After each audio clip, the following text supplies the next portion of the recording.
Hello, everyone, and welcome to our Fireside Chat to end the Wild Horse and Burro Roundups.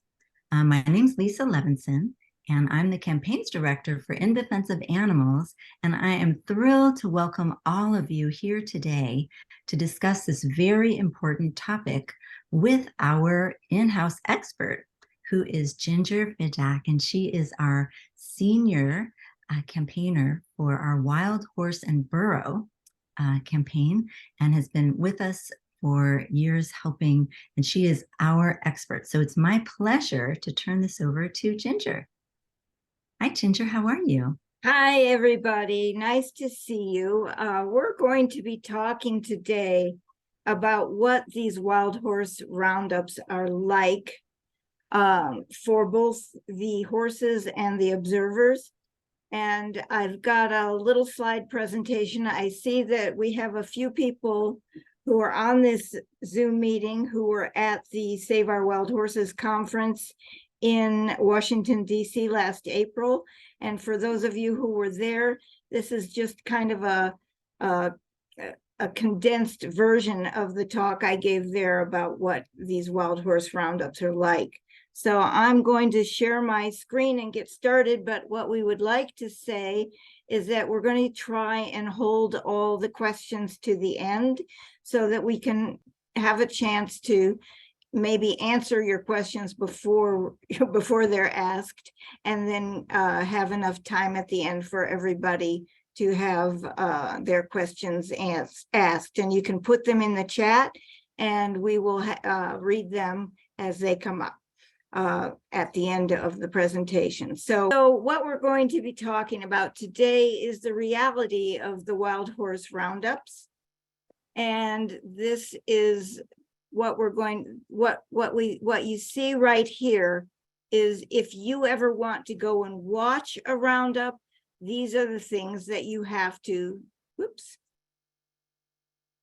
these are the things that you have to be prepared for. You have to register ahead of time with the BLM for that particular roundup. You have to check the BLM phone line in the evening before to get the meeting spot where you're going to meet. You have to prepare with the proper clothing, long sleeves, hiking boots, hat, sunscreen. You have to leave in the pre-dawn hours to get to the HMA meeting spot. And so you're leaving in the dark. In the summertime, it's usually about 4 o'clock when you're supposed to meet with the BLM staffers at the meeting spot. And then you caravan with the BLM staffers and their armed escorts and caravan to the actual viewing site, which they have set up for that day. And then you have to also be prepared for the apprehension that you have being a witness to watching this horrible stuff. And then this is the stuff we're going to be talking about as we go. So one of the real problems we have with the roundups is that the BLM likes to fabricate an emergency so that they can do emergency roundups. They are becoming more common because when the BLM designates it as an emergency, they do not have to take public comment. And so they're fabricated just to justify any particular roundup and to get ahead of public pressure that might come to them for that roundup. For example, in Colorado, the Sandwash Basin and Peons roundups last year and the year before, Governor Polis tried to stop them.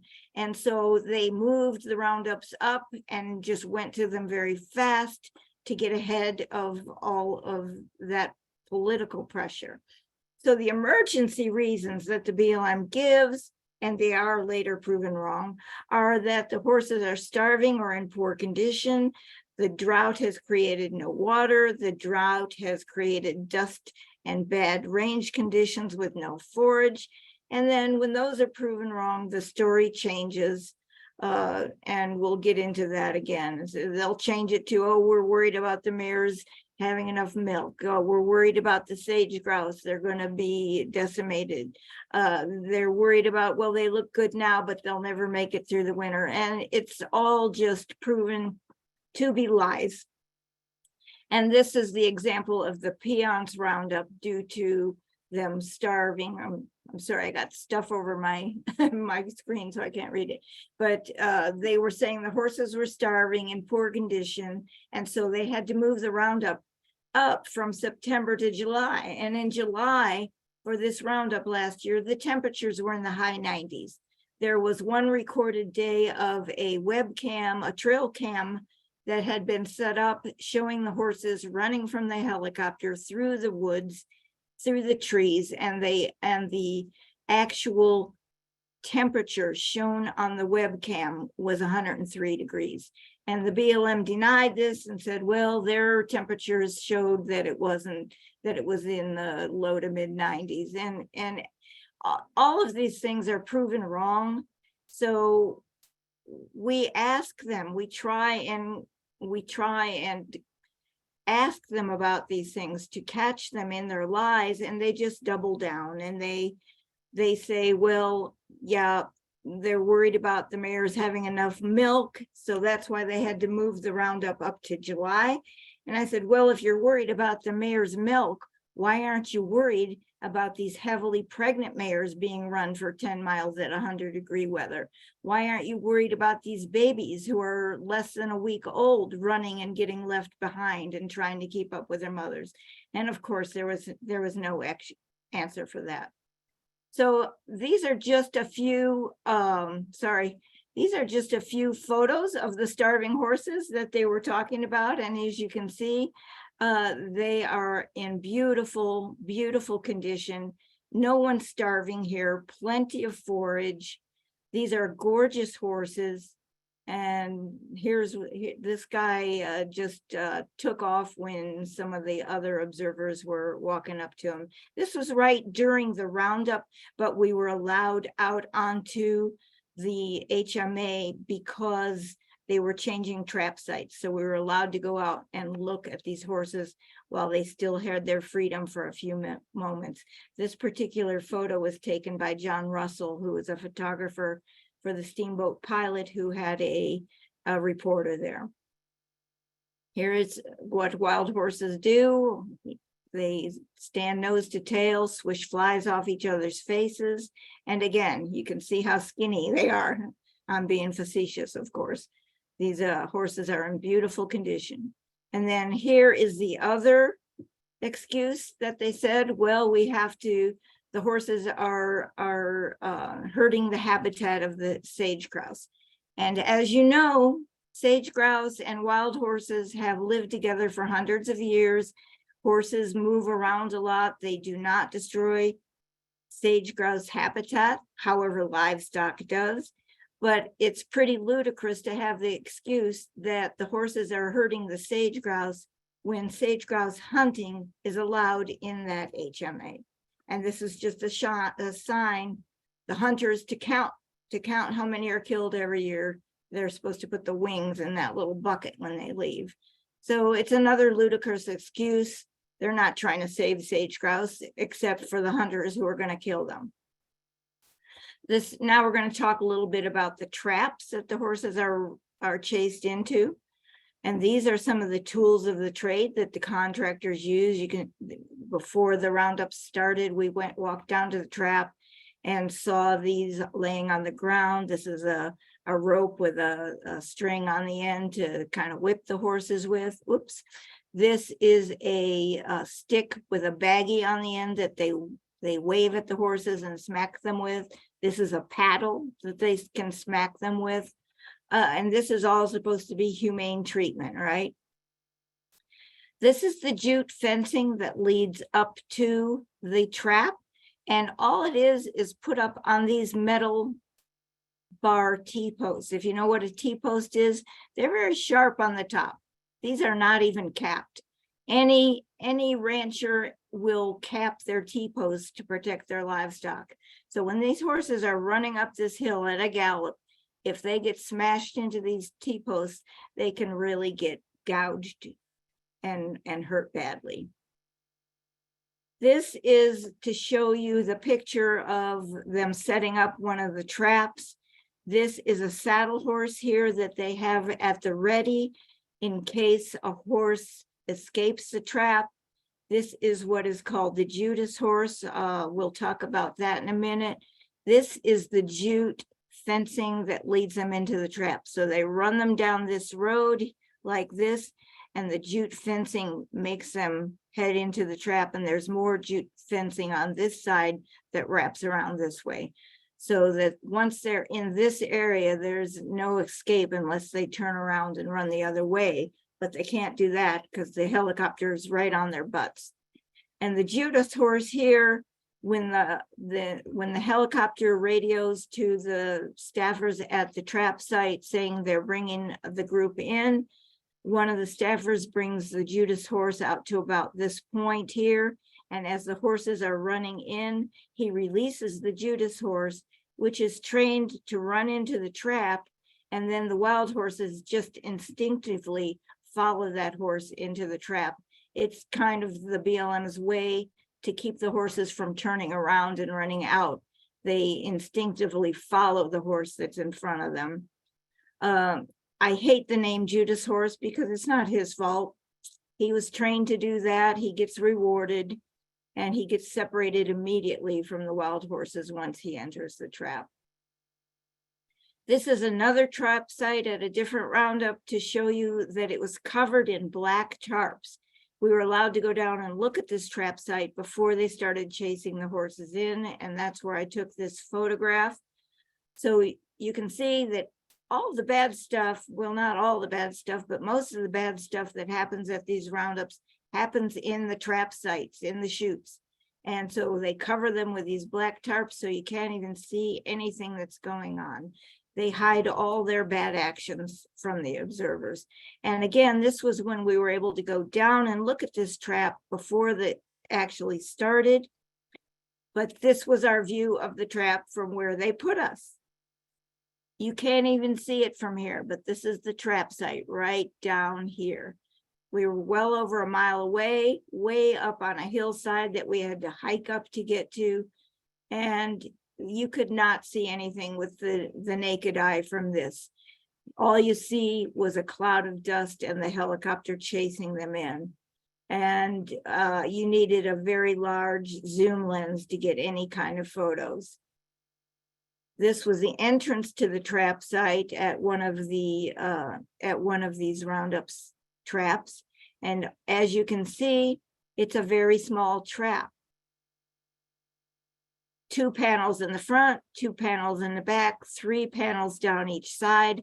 And these horses are galloped into this tiny area where they smash into the gates, smash into the fences, into the panels.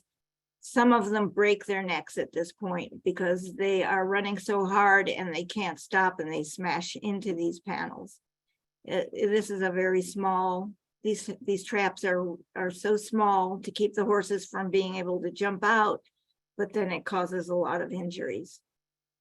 This was a different roundup where they put us at a place where we were closer to the trap site, but they had so much stuff in the way, including just natural 4 or 5 foot tall sage plants, that you can't even barely see the horses' heads when they're in the trap. Just natural cover. So besides, and then here was another trap site where you couldn't see it at all. You can see the jute fencing here leading into the trap, but the trap was behind these trees where you could not see a thing. And this is just an oil pad site because they like to use our public lands for not only cattle grazing, but extraction industries. And at the Peons HMA, there are gas wells and oil pads and gas pads everywhere, all over the HMA. And trucks carrying stuff in and out, just creating all kinds of dust. But again, you can't even see the trap site. So all the bad stuff that happens in the trap, the observers have no way to see it. This was another trap site where they put a trailer in front of the loading chutes. You can barely see the horses' heads in the trap here, but then the loading chutes where other injuries happen, they hid behind this trailer and natural brush and trees. We kept asking them to move this trailer. They came up with every excuse in the book why they couldn't move it. But lo and behold, after a few days and they moved the trap site, the trailer moved with them. So there was no reason why that trailer couldn't have been moved, except to keep us from seeing what was happening in that trap. So the allowed viewing area, as we just saw, it's usually at least a mile away, often behind land-ups, form obstructions. They put other obstructions in the way. And when you're at these viewing areas, sometimes you can park fairly close and just kind of walk up a short area to get there. Other times it's a long, arduous, and dangerous sometimes hike where you have to stand inside that invisible box that they tell you. So this is where I was standing in their invisible boxed area behind the invisible lines, and a fallen tree trunk was there. So I thought, well, maybe if I can climb up on this tree trunk, I can see more than the horses' heads, but it didn't do any good. They found just the right area where we could see nothing at all except horse heads. This was another trap site area where it was so dangerous to get up to the good viewing area that some people couldn't make it all the way up. In this case, you can see we came in on this road here, and then we had to climb way, I mean, you can see how far away it is. We had to climb way up this mountain, and on the ground, it was loose scree and steep climbs in some areas to where it was dangerous. You step on this loose rock and it starts a landslide and you're going with it. And you can see there's a steep drop off right here. You can see the blue hat and the head of Ginger Catherine. She's the head of the Cloud Foundation. She was also at this roundup where I was, and she was standing below this steep drop off. She couldn't make it up with her camera and equipment. Here I'm helping the TV reporter, Katie Weiss, get her camera up this hill without losing anything. But you can see how steep this drop off is by how far down Ginger is. This is just a close up to show this loose rock. It's just nothing but loose shale, very slippery. You step out on this kind of a slope and you're sliding. And this does show you the view of the trap site way down here. Even though it was really difficult getting up to our viewing point, at least we could see part of the chase coming down this area to the trap site over here.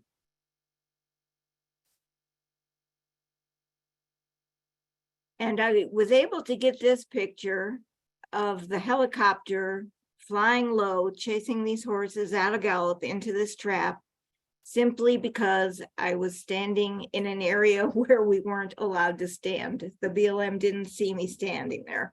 I thought I was in an okay spot, but I kind of snuck over there just so that they wouldn't call me back, because they had a habit of doing that, saying, oh, you've got to stand behind this tree, or you've got to stand here, where of course you couldn't see anything or point your camera at anything.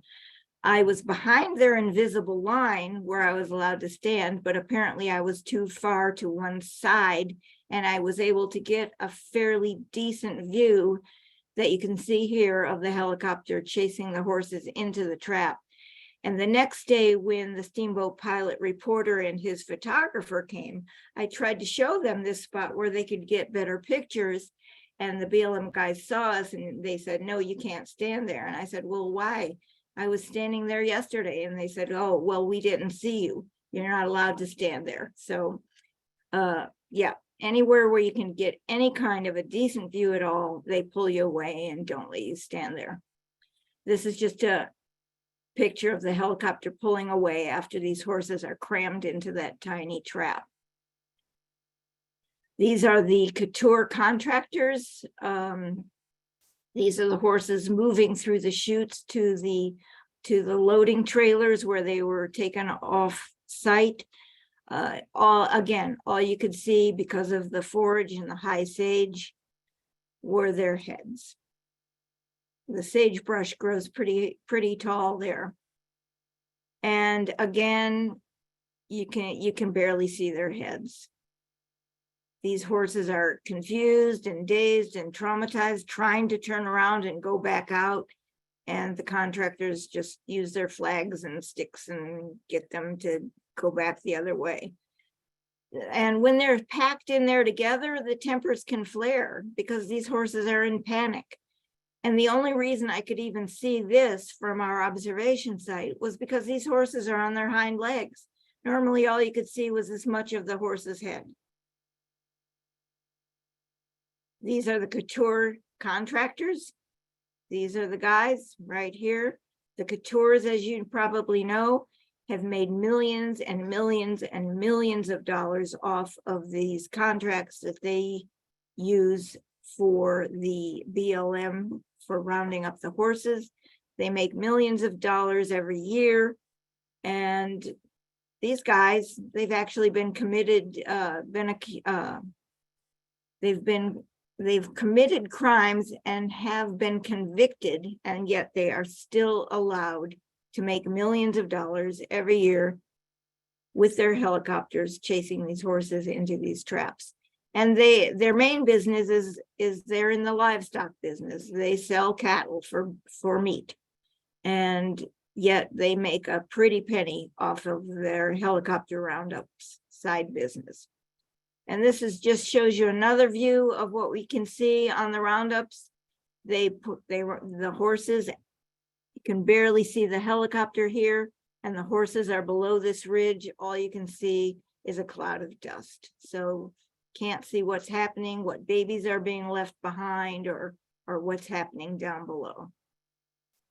Then this, I wanted to show you this. This was the road that they take the trailers down after they've loaded the horses. This was at one of the trap sites on the Peons Roundup. This road was so rough. It was 8 miles of this kind of a rough road down to pavement that they took the horses loaded into these stock trailers over this road. When I went down this road in my SUV and I was going slow, it took out the skid plate in my car. You can only imagine how bumpy and horrific a ride it was for these horses going 8 miles down this road, bumpity bump. And this picture is the one that haunts me. I've got this kind of in my way. I'm trying to, there. You can see that this is a tiny baby horse, probably no more than a week old. You can see that baby is in the back part of this trailer alone. This is the baby's nose. This is one front hoof, and the other front foot is behind this over here.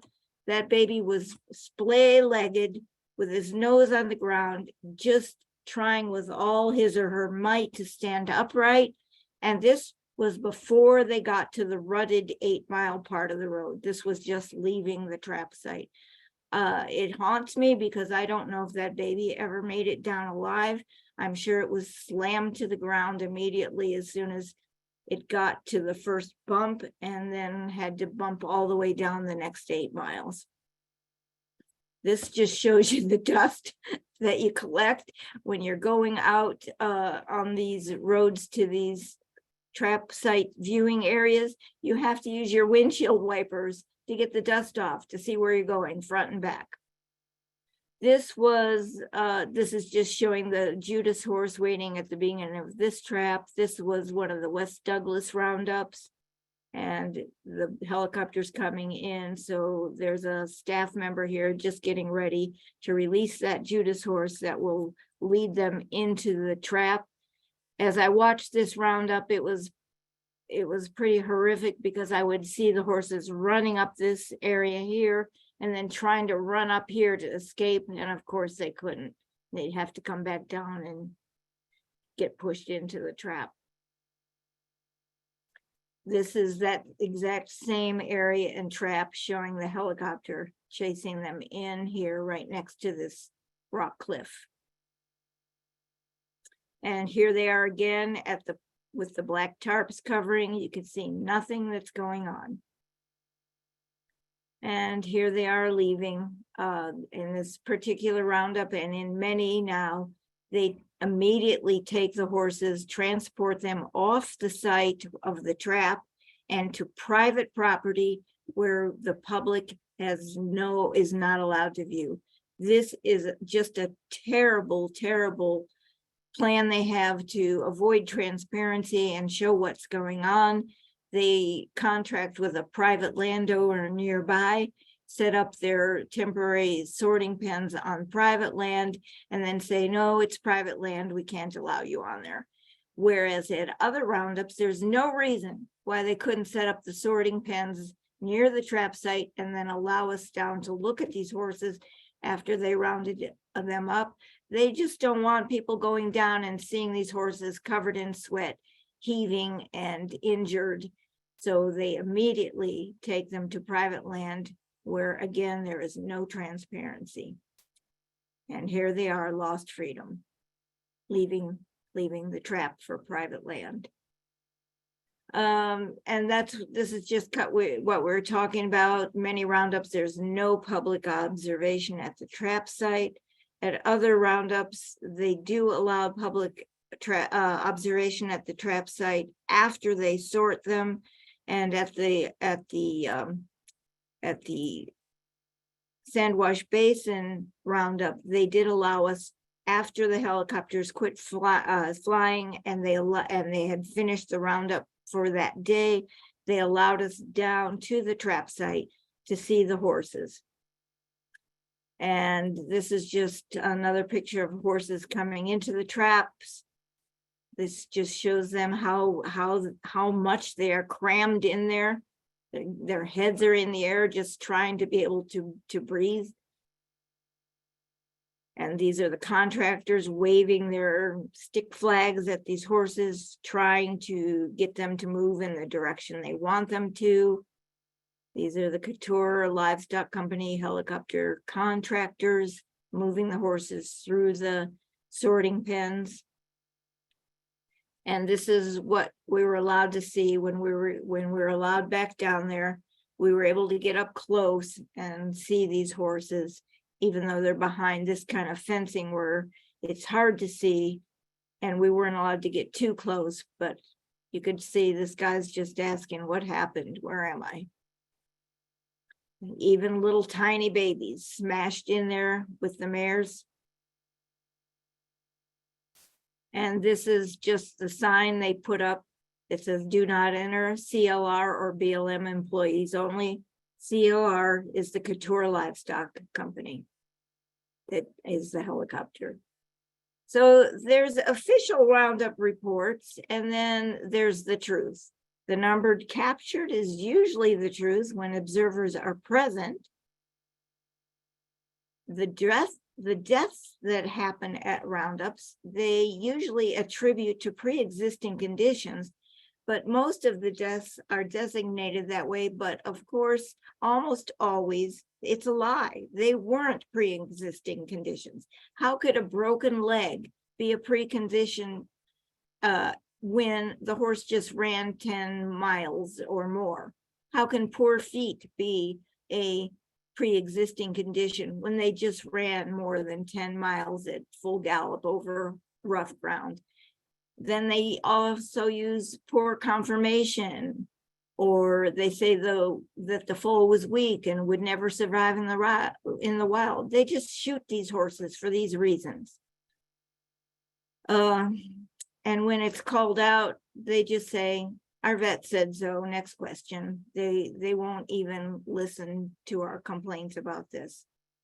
The deaths attributed to the roundup itself are very few, except when the advocacy photographers are able to capture video and photographs showing that the roundup caused this. An example is a video of a foal snapping its leg and continuing to try and run, horses slamming into trap panels, breaking their necks. For those that have been documented this way, they cannot lie and say it was a pre-existing condition. So that's why it is so important to have observers there to at least photograph what they can when it's not hidden. And the reason for these roundups, livestock and extraction industries, and to a lesser extent, but still damaging, recreational activities like dirt bikes, 4x4s, motocross racing, etc. Motocross, livestock, and extraction industries on HMAs that the 1971 Act said should be multiple use, but that the principal use was for the wild equids that were found there. So why do livestock outnumber the wild horses and burros by 30-1 or even 50-1 in some HMAs if the area is supposed to be principally for the horses? Yet it is the horses being removed, not the poor livestock that are so abused by their rancher owners. So I'm asking, are you mad yet? This act that was passed unanimously by Congress to protect these horses is being abused every day. And here's how you can help. You can sign our alerts. Here are a few that are still active. You can sign up for weekly e-news at idausa.org. You can follow our Wild Horse and Burro news at IDA website under campaigns, go to Wild Horses and Burros. And especially you can help by writing and calling your congressional legislators about wild horse and burro issues.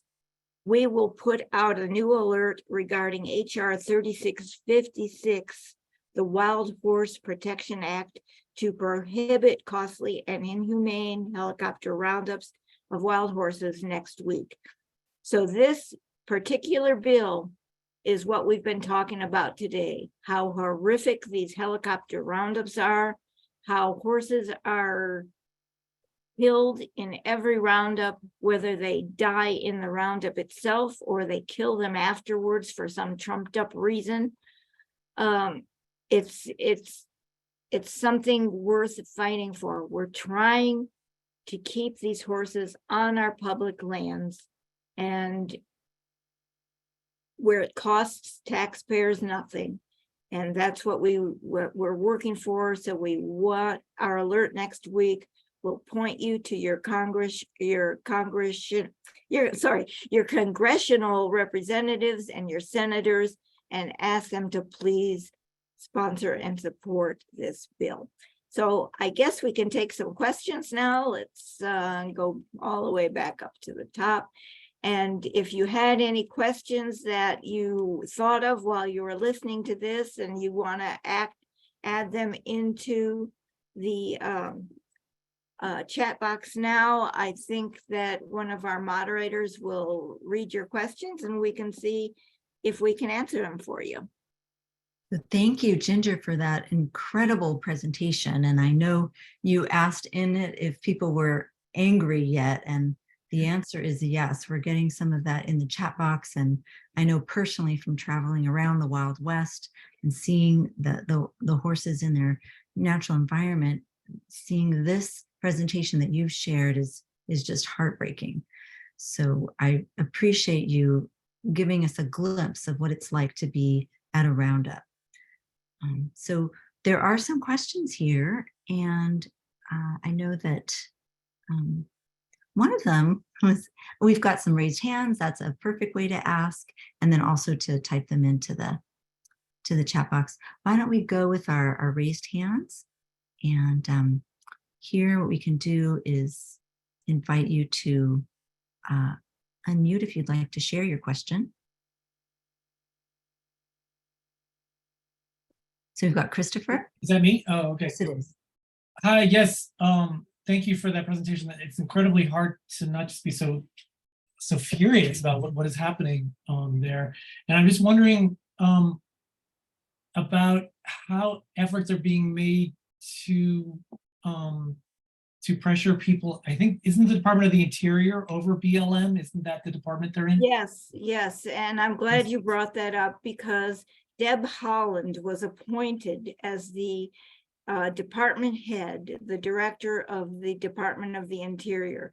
And when she was appointed, all of us wild horse advocates, and you can even see it on some of our posts, all of us were so excited that she was appointed as the head of the Department of the Interior. She's a Native American, and when she was in Congress as a representative, she signed every pro-wild horse bill. She was a avid supporter, and once she became head of the Department of the Interior, it was crickets. She never answered anybody. She would not even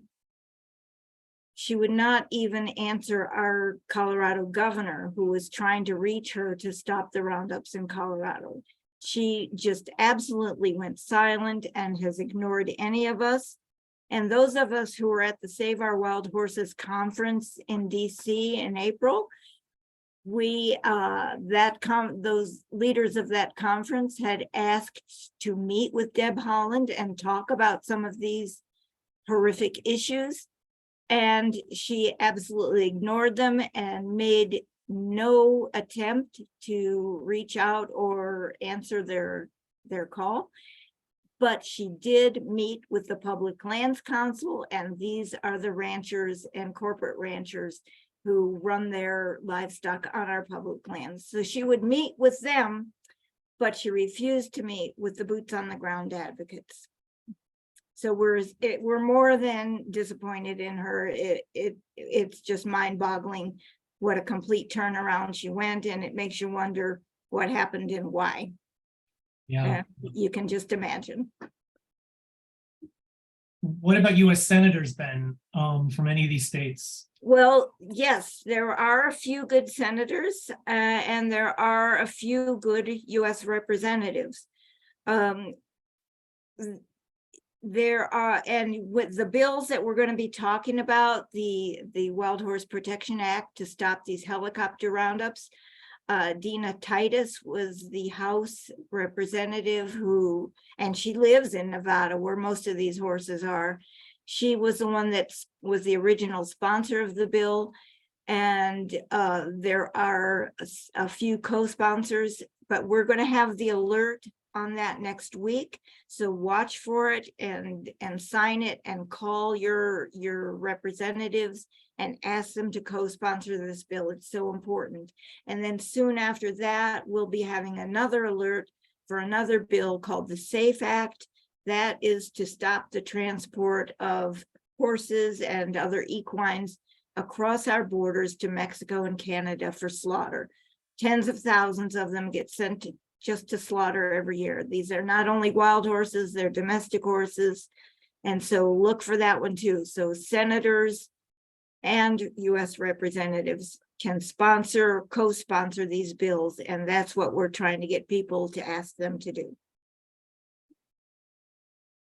Thank you. Yeah, I'm in California, so I don't know if my senators play a role in this or if they can, but it seems like it's more the Mountain West area. But well, California has a few good laws of their own. So yes, your senators should be, even if they're not on the front lines, they should listen to you.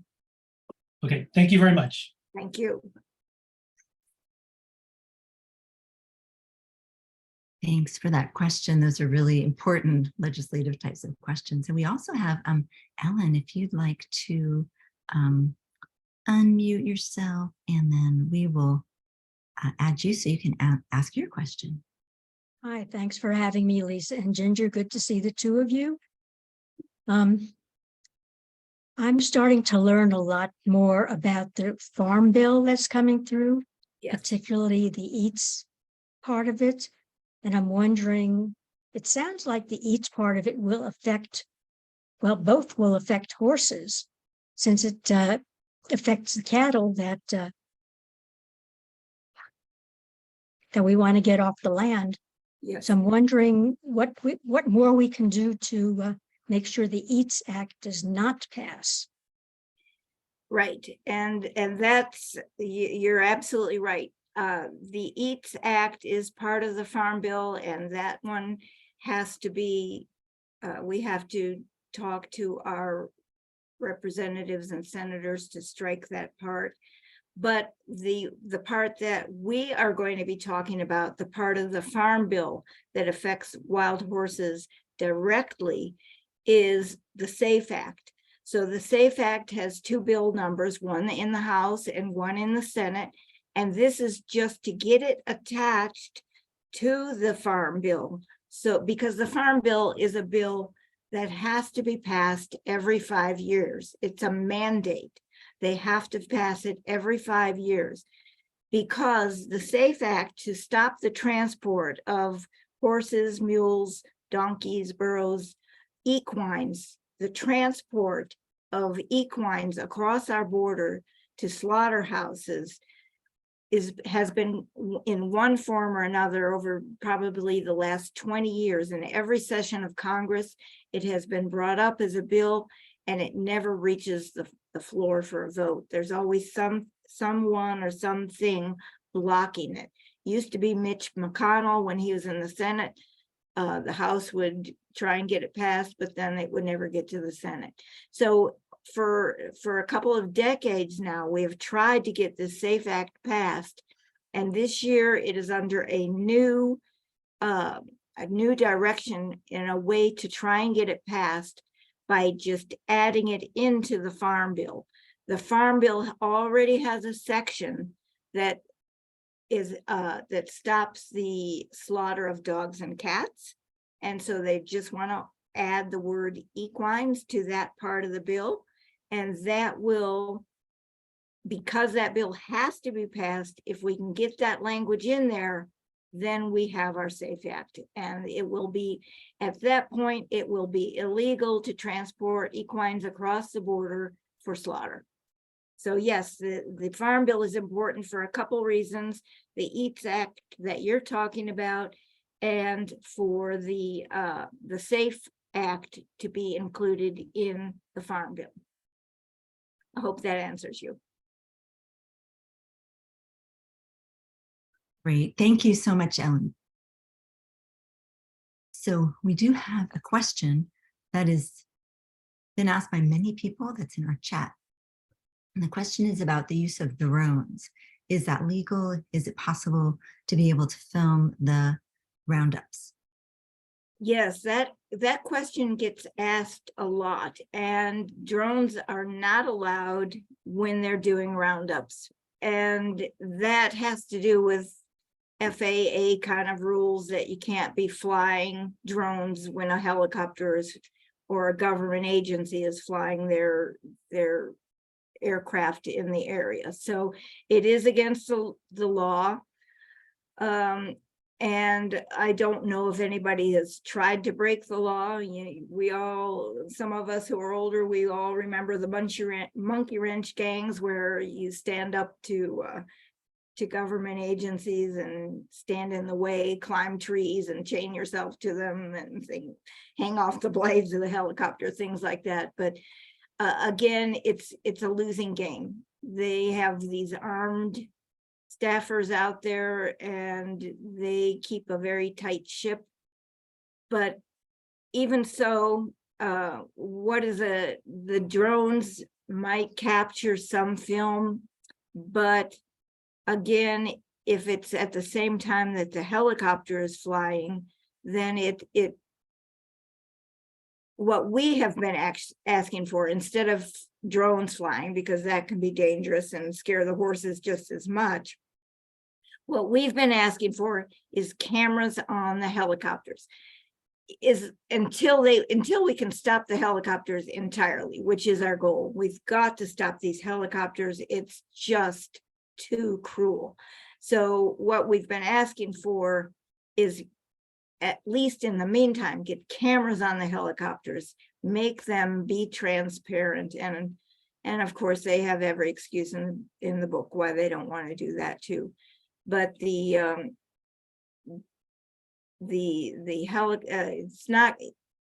not going to show us much from the drones, even if they could fly, because it would just be so dangerous more for the horses, who are getting then chased from every angle. I hope that makes sense. We hit brick walls all the time, and when we're trying to advocate for these animals, and the BLM just comes up with one excuse after another. But we just want to stop these helicopters altogether, and that's what this bill in Congress would do.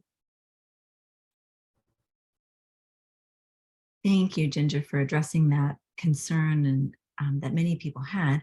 And I just wanted to mention, if you had asked a question way early in the chat, if you don't mind copying it and putting it down closer to where we are at now in the chat so we can find it more easily, that would be great. Or if you would like to raise your hand, you can do that, and then we will be able to see your question a little bit more easily.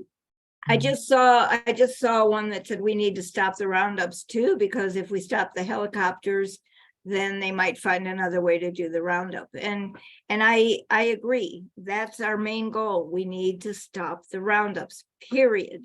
But stopping the helicopters would put such a crimp in their way of doing it that they would have to do bait traps or water traps, which are far more humane, by enticing the horses into a trap with hay in it and then closing the gate once they're in. At least that is not as horrifying to them, but of course, once they're trapped, they're in a bit of a panic and confusion. But you're right, that's our main goal, stop the roundups entirely. But in the meantime, sometimes we have to take things step by step. We've got to stop these helicopters. They are so destructive. We had one question also that refers to one of the slides that you shared with us about the foal with his or her legs splayed in the back of that transport truck. Yes. And the question was, where is Mama? Are you aware of what might have happened to that? Well, that's a good question. If there are observers on site who know the horses, for example, in the Sandwash Basin Roundup, there is an advocacy group there called Sandwash Basin Advocate Team, otherwise known as SWAT. They were there to identify the horses and know who goes with who, but yet still, even when that happened, foals were left behind and never reunited with their mothers. Usually when they're in the traps together, the BLM can pretty much tell which ones are nursing mares, or otherwise known as wet mares, and which ones are their foals, because they try and stick together. And so if they do know that a foal is with its mare, the mare is in the front of that trailer and the baby is in the back, which is sectioned off. And that's supposed to be for their protection, to keep them from falling and getting trampled. But it doesn't help much. As you saw in that photo, that baby was going to get knocked down right away. Thank you for clarifying that, Ginger. It's just devastating to see how these families are broken up. There's another question about legal action, as it says here. This is also from Christopher, about an HSA is being violated by the Roundup. What about legal action as HSA is being violated by the Roundups? I'm not sure what if you can clarify HSA. There is something called COP, the Comprehensive Animal Protection. That is supposed to be followed by BLM. And so there have been lawsuits about them violating COP with these abuses. I'm not sure what HSA is. We've got Christopher here. I'm going to add you in so you can ask your question. Thank you. Yeah, I may have misunderstood. I came in late, and so I may have missed some earlier slides, but I thought I saw a slide that said in the early 70s there was something called HSA, which I interpreted as like horse something area, protection area, or I don't know, whatever. Oh, an HMA, that's called a herd management area. When the 1971 Act was passed unanimously by Congress to save and protect wild horses, the act said that the horses were to be protected in the areas where they were currently found. And at that time, there was something like 50 million acres where the horses were currently found, and they set up HMA, herd management areas, on those sites for the protection of these horses. And of course, it has just degraded since then. And in fact, the horses have lost almost half of that land to development, to oil and gas, to livestock ranching. They have lost almost half of that. I think they're down to 41.9 million acres or something left of the HMAs. They lost 41%, I'm sorry, of what they were. Wow, so they've lost over 60%. They've lost. Well, I 60%. think that's what they've lost, 41.9%. So I guess my question is there a group like Earth Justice that has made up of lawyers for environmental causes who will take on cases and sue the government in order to require them to comply, because it appears that they're out of compliance, the US government's out of compliance with the HMA Act or whatever it's called, and they are violating an act of Congress from 1971, and so they need to be sued. And so I'm sorry, you may have spoken about this already, but has that approach been tried? Are there groups like Earth Justice which can help you all to take the US government to court because they're in violation of the HMA Act of 1971? Is that, I'm very new to this, so that may be a stupid question, but I'm just wondering, like, it sounds like they're in violation of something that Congress passed, so the courts need to force them back into protecting the horses as was intended by that 1971 act.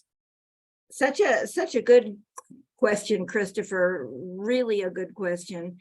And it's just a very gray area, because the act, by the way, is called the Wild Horse and Burro Protection Act, the Wild Horse and Burro, WHP, Free Roaming Wild Horse and Burro Protection Act. And then in the act, it says that the BLM should manage these lands to protect the horses and to protect the land itself. So that's where the gray area comes in, where they can trick and pretend that they are the experts and say the horses are damaging the land. So it's their mandate that they have to remove them to save the land. But are they removing the livestock? No, they're not. And it is, we know for a fact that it is the livestock damaging the land because they outnumber the horses so much. And just the simple fact that horses and burros actually improve the land, because horses and burros, wild horses will travel 20 miles a day. They don't stand around in one area like cows do. Cows stand around in riparian areas. They poop and pee in the water sources. They make mud areas all around them and trample the area. And they only move when they're made to move. And horses travel 20 miles a day. They go to water usually twice a day, once in the morning, once in the evening, and then they go off and graze again. And so they don't trample areas. They are constantly on the move. And they also deposit seeds in their manure, because the way horses graze, they chop off the tops of these grasses, and the seeds remain whole and are deposited in their manure to regenerate the land.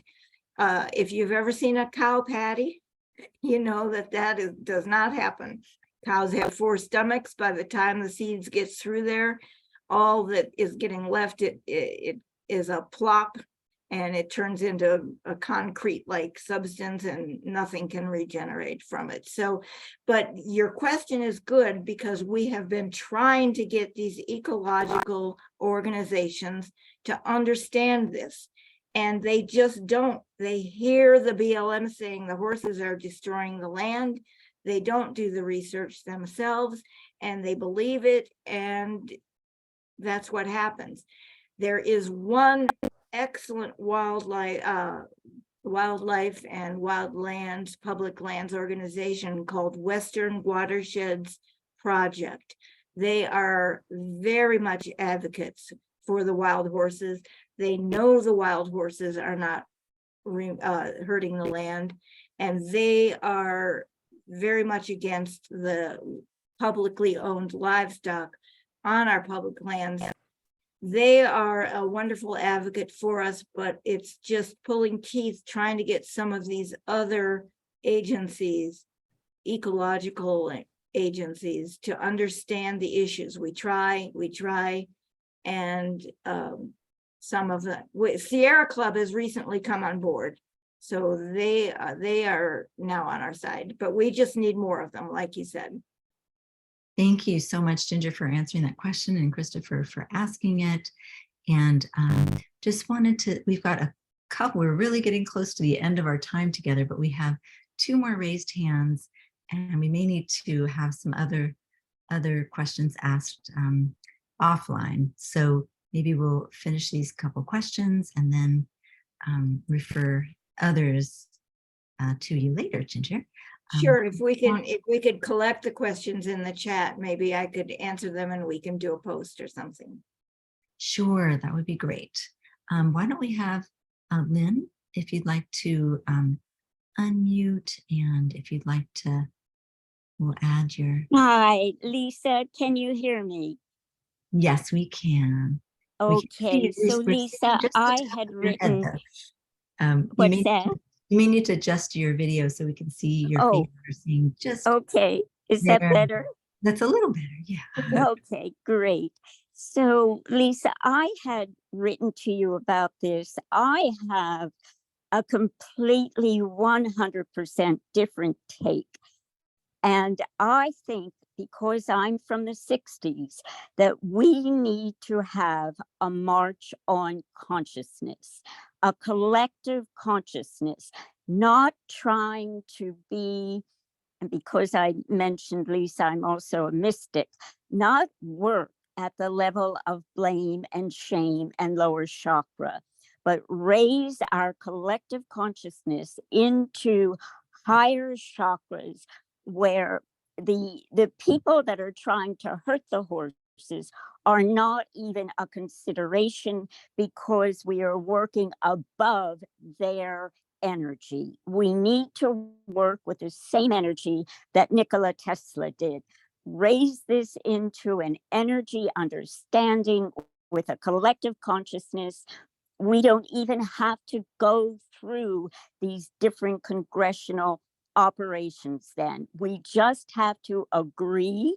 Everyone who's on this call today, we agree at a collective level that we are meeting the horses in the horse's wisdom, leaving everything else that is not in horse wisdom on the side, and moving forward with higher consciousness understanding, which is the light, which is what is in each of us, in each of our cells, in all animal cells.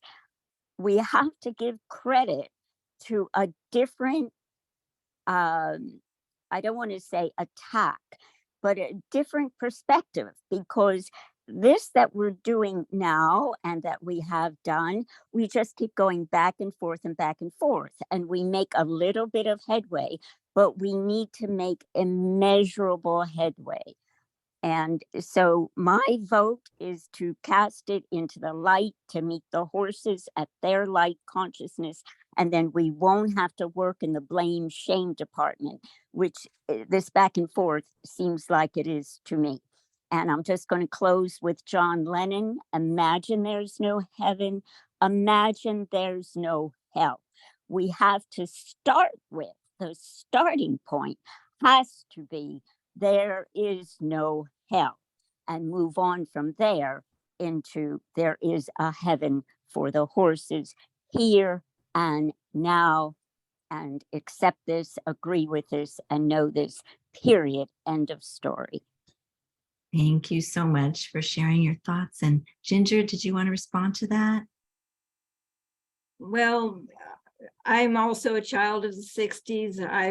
I was in a lot of movements, and I can just say it's a different time now. It's very idealistic, and I love that idea, but we just can't get people involved in that way these days. It's a different world right now. But But we, we've got but to, we still do, we'll still try and do what we can. I think just to bring everybody's voices together, it's lovely to include all of that. So if you are Absolutely. a person who is in the spiritual world, please do add your light to this discussion and to this this advocacy. And thank you so much, Lynn, for contributing your thoughts to this discussion. Thank you. thank you, Lisa. Thank you. Yes. So we're getting very close. I don't know if we have a few questions. Hands up. If you have a short question, Janet, we'll have yours. Then we may have to defer for the other questions. So we'll go ahead and you're welcome to unmute, Janet. We'll add you here so we can hear you. Oh, You might need to unmute. Go ahead, Can Jan. you hear me now? Yes. Okay, real quick question. Regarding cameras, since we know the route that the folks are going to be taking, it sounds like from what I heard, if I heard correctly, what about setting up trail cameras? Now, I'm not saying that they're going to cooperate with that, but what about our side discreetly setting up trail cameras to catch some of what's going on? Do you understand what I'm saying?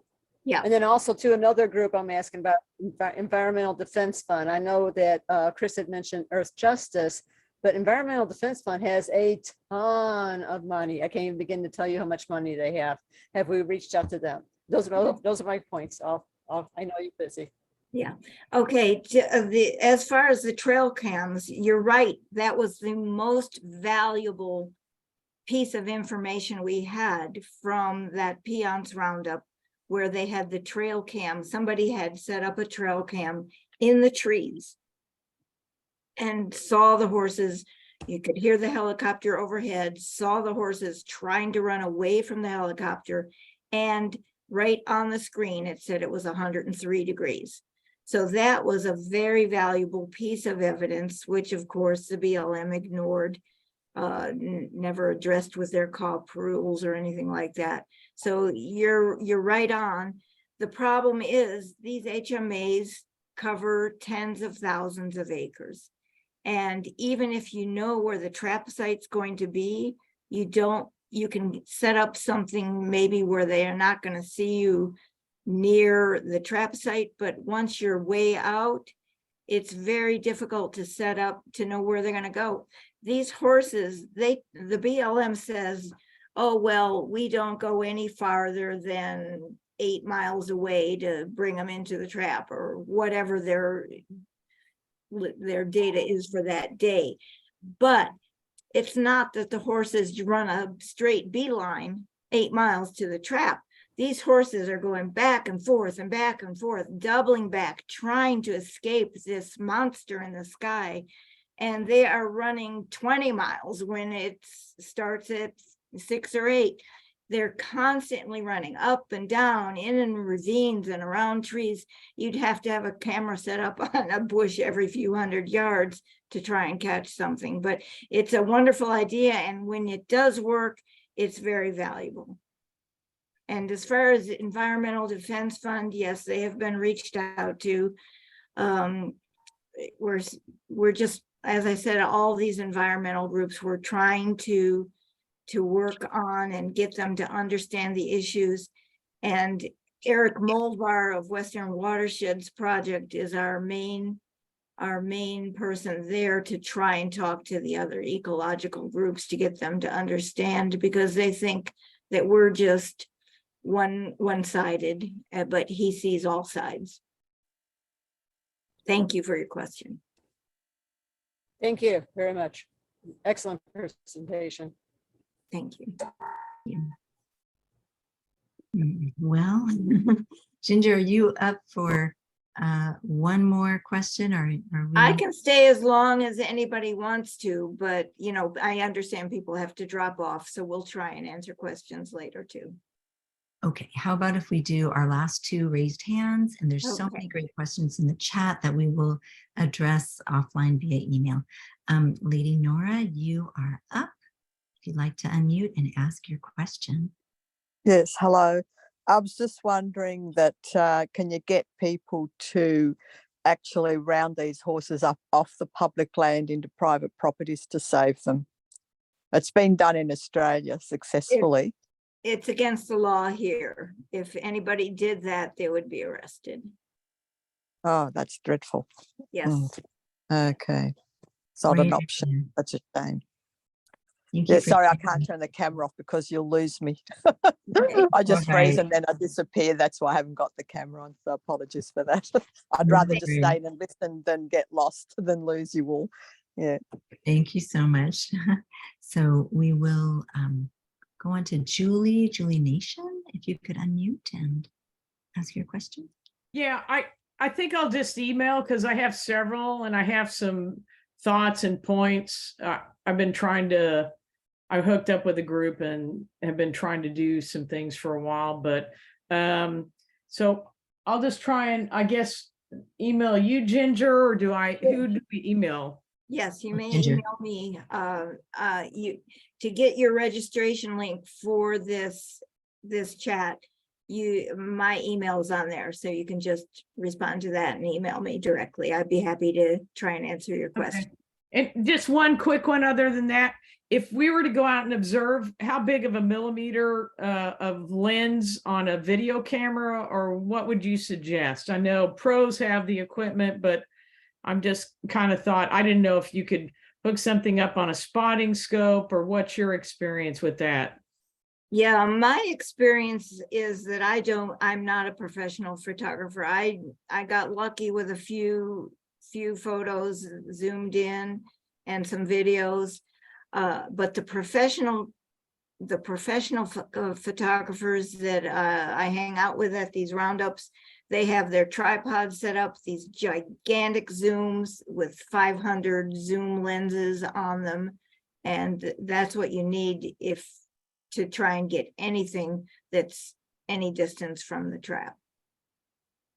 And even to get in to see the trap, because they're a mile away. Thanks for your question. This is our last and final one. We're going to go with Donna. If you're ready to unmute, and we can add you if you have a question.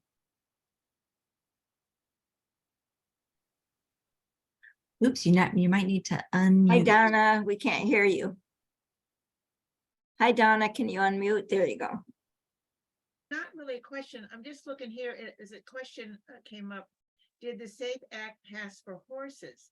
So I'm reading here, the SAFE Act received strong bipartisan support last Congress, with more than half of the U.S. House of Representatives signing on as co-sponsors, and the full House voting in favor of an amendment to ban horse slaughter. And that was May 18th. So does that have anything to do with what we're trying to do here? It does, except that is not current. That was for the 117th Congress, the Congress that was before this current session.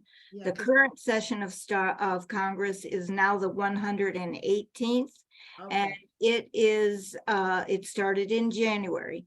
So that's what our next alert will be out in a couple weeks. We're going to be talking about the SAFE Act to stop the transport of horses across our border for slaughter. And that's the one I was talking about, that every session of Congress, it's been introduced and been stopped. And the one you're talking about, the most recent one in the 117th Congress, yes, it had 236 US representatives sign on that bill as co-sponsors, and yet it couldn't even get to the Senate. So that's why we're trying to get to it through the Farm Bill this time. Okay, because I write to my senators. I'm on their. Thank you. All of Yes. these animals. Yes. Watch for our alerts, sign them, and call and write. I do. Thank you. Thank you for what you do. Bless your heart for being out there. I'd be crying Thank you. my eyes out. Thank you. It's really tough watching these roundups. I describe it as being like a war correspondent. You go in and you have to kind of put a shield over your head and your heart while you're watching and taking pictures and documenting. But then I get home and I look at my photos and that's when I cry. You know, you have to go out there and stand up for these horses and do what you can, but it really hurts your heart when you let it in. Yeah. Thank you. Yes. So we want to thank you, Ginger, for this just incredible presentation. You've really let us into your world and we so appreciate it. We've gotten a glimpse into what happens and also a sense of how traumatic it is to observe these roundups and but at the same time to know that you're helping to get the word out there and let people know what's going on behind the scenes here. Yeah. Yeah, So thank you. we need everyone in the fight. So we thank you for joining us here today.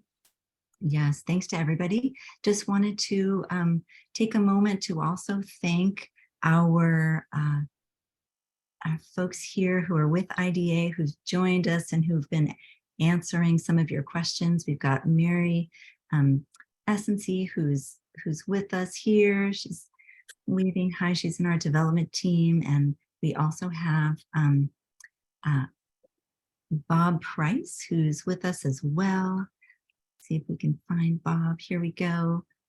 So Bob, he's part of our team, and actually it was his idea to do these fireside chats. And so that's how we're able to bring all of this wonderful content to you. And we hope that you'll be able to join our next one. We have one every month. But for today, we will save the questions in the chat and allow Ginger to respond to them in a post, but also you have her email, so you can go ahead and ask her directly. Thanks to each of you for joining us. There will be a replay of this that we will send to everyone who registered within a few days of this. So we appreciate your advocacy and thank you for signing the alerts. And that's one of our best ways to get to take action against this cruelty. So for the horses, for the burros, we're signing off from In Defense of Animals. Have a wonderful evening, everyone. Thanks so much. Thanks, everybody. Thank you. Thank you. Thank you. Bye, everyone.